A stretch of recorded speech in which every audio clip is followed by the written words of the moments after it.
Assalamualaikum warahmatullahi wabarakatuh. Perkenalkan, saya Hanum Salsabillah Fasya dari kelas I233A. Di sini saya akan menjelaskan tentang pertemuan 4 dalam pengolahan data IoT.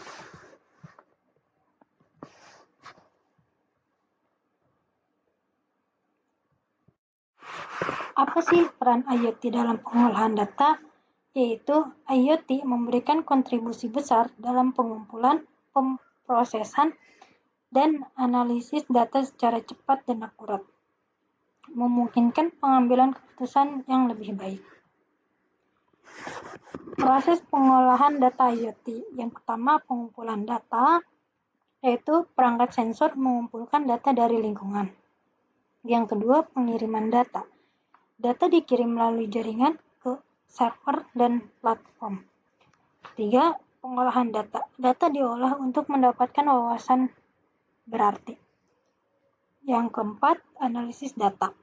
Analisis lebih lanjut untuk mengidentifikasi tren dan pola. Yang kelima, tindakan, yaitu keputusan diambil berdasarkan analisis untuk tindak lebih lanjut. Proses pengumpulan data. Pendeteksian fenomena, yaitu sensor mendeteksi perubahan di lingkungan seperti peningkatan suhu atau gerakan. Selanjutnya, konversi ke data digital, yaitu sensor mengubah informasi fisik menjadi format digital yang dapat diolah oleh perangkat elektronik. Selanjutnya, penyimpanan sementara. Data sementara disimpan di sensor sebelum dikirim ke tempat tujuan. Yang terakhir, pengiriman data.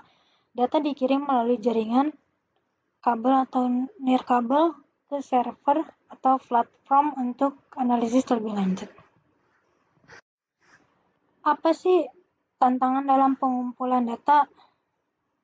Yang pertama, penyesuaian sensor, yaitu pemilihan sensor yang tepat untuk mengukur fenomena yang diinginkan.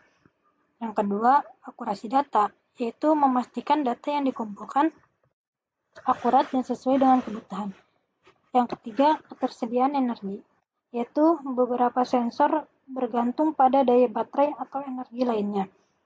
Yang kelima, konektivitas, yaitu memastikan jaringan yang andal untuk mengirimkan data. Studi kasus yaitu smart home. Sensor suhu, cahaya, dan gerak mengumpulkan data. Dan data dikirim ke platform yang mengendalikan perangkat seperti lampu dan AC.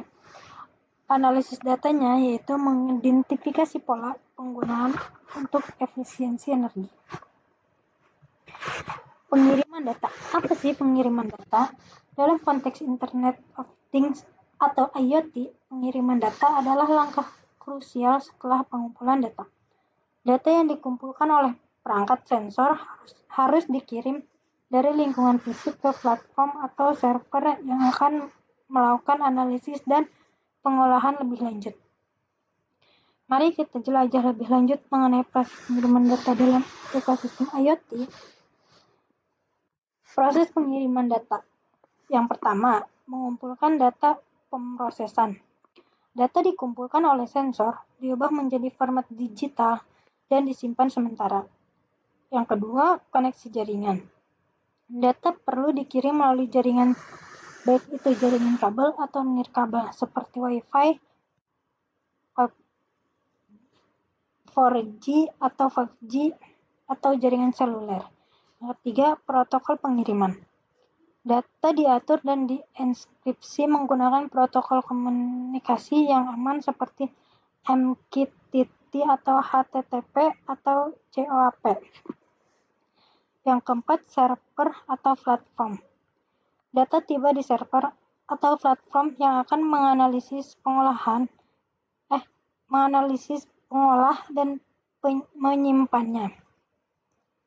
Yang terakhir, penyimpanan data. Data disimpan dalam basis data untuk pengolahan selanjutnya dan keperluan arsip. Metode pengirimannya. yaitu perangkat mengirim data ke topik tertentu dan penerima yang berlangganan topik tersebut menerima data tersebut. Selanjutnya, perangkat mengirim permintaan dan menerima respon dari server.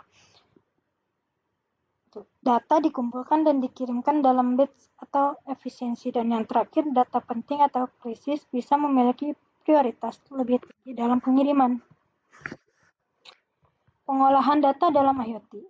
Apa itu? Pengolahan data dalam IoT melibatkan analisis transformasi dan interpretasi data mentah atau wawasan berharga yang dapat mendukung pengambilan keputusan yang lebih baik. Mari kita jelajahi lebih lanjut mengenai pentingnya pengolahan data dalam konteks IoT. Tahapan pengolahan data IoT. Pertama, penerimaan data. Yang kedua, pembersihan data. Yang ketiga, transformasi data. Yang keempat, analisis data.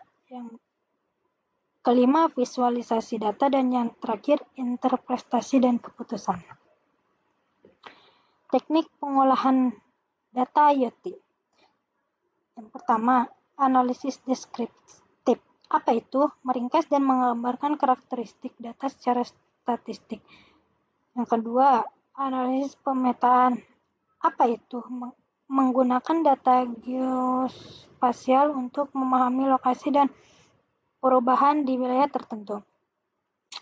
Yang ketiga, analisis prediktif, yaitu menerapkan algoritma untuk meramalkan